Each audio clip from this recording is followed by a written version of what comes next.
Hai, selamat datang di Studio Art Media Arsitektur, dalam kuliah arsitektur.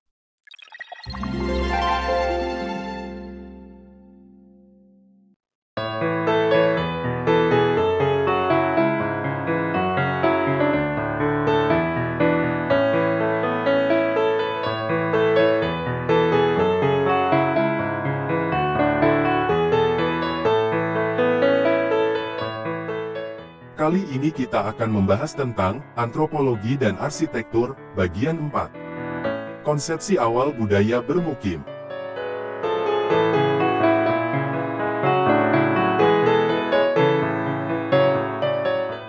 Pernahkah kita membayangkan bagaimana lingkungan binaan manusia lahir di dunia ini? Lalu seperti apa rumah atau permukiman pertama yang tercipta? Dan apa konsepsi dari lingkungan binaan ini?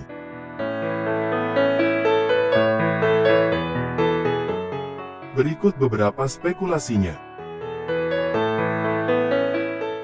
Pertama, arsitektur tenda.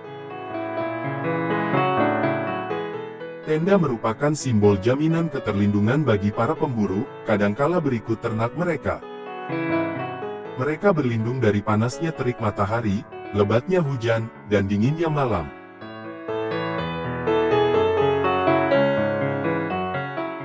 Kedua, arsitektur rangka. Metode rangka memanfaatkan bahan lokal seperti batang kayu, bambu, dan seterusnya.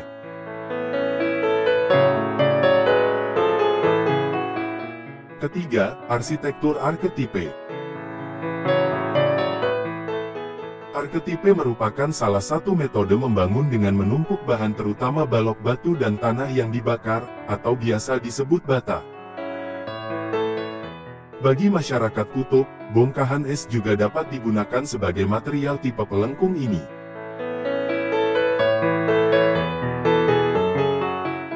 Kemudian, mulailah manusia membuat perumpamaan dengan alam atau metafora, atau menciptakan alam baru dengan menggunakan material yang mereka dapatkan pada alam, seperti material batu, maupun kayu. Bentuk hasil buatan manusia ini, sangat tergantung dari karakter lokal, di mana alam baru ini akan berada.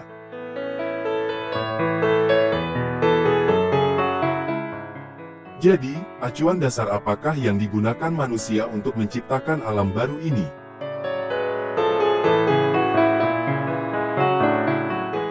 Pertama, manusia mengamati siklus kejadian alam yang relatif pasti, kemudian mereka jadikan sebagai acuan dasar. Arah terbit tenggelam matahari, arah aliran sungai hulu hilir, kontur gunung lembah, merupakan orientasi yang mereka gunakan untuk menciptakan alam baru. Mereka juga memetaforkan langit sebagai atap bangunan, batas kosmos sebagai dinding, matahari sebagai sumber api, dan bumi sebagai lantai. Orientasi dan metafora ini merupakan pendekatan pertama yang mereka pakai dalam melakukan proses pembuatan alam baru.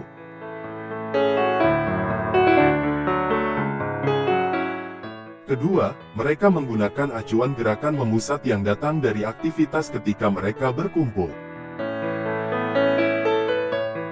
Pada dasarnya manusia dahulu, dan juga manusia kini adalah makhluk sosial, sehingga kecenderungan untuk berkumpul melahirkan konstelasi hierarki dalam hubungannya dengan alam.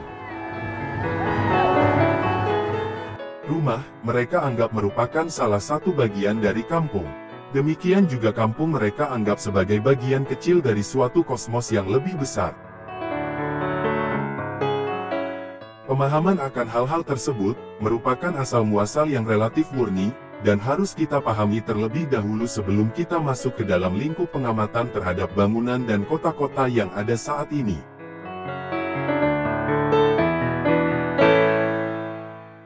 Pendekatan pola kekeluargaan juga sangat berperan. Seperti diketahui, pandangan tradisional selalu dimulai dari pendekatan kekeluargaan. Struktur keluarga, politik, dan suku, menjadi struktur dan kategori sosial yang diyakini merupakan tatanan yang mendasari aktivitas manusia. Para nenek moyang kita selalu melakukan hubungan antara pola kekeluargaan dengan tatanan atau aturan alam, yang bertujuan agar mereka dapat efektif melakukan aktivitas dalam dunia.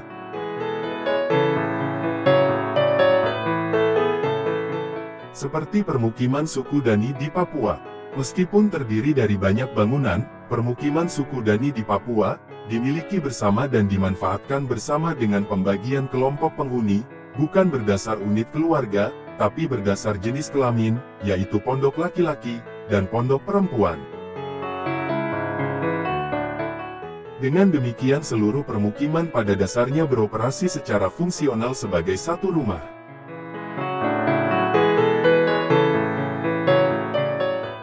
Hal ini juga terjadi pada rumah panjang masyarakat Dayak. Masyarakat Dayak menjadikan rumah panjang mereka sebagai satu kesatuan pencaharian peladang berpindah, satu unit pertahanan saat peperangan antar suku, dan satu unit ritual saat ada gawai besar, seperti tiwa.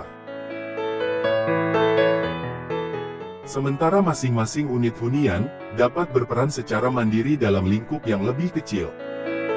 Ruang depan atau lorong dan tangga menjadi milik bersama yang mengikat kesatuan keruangan.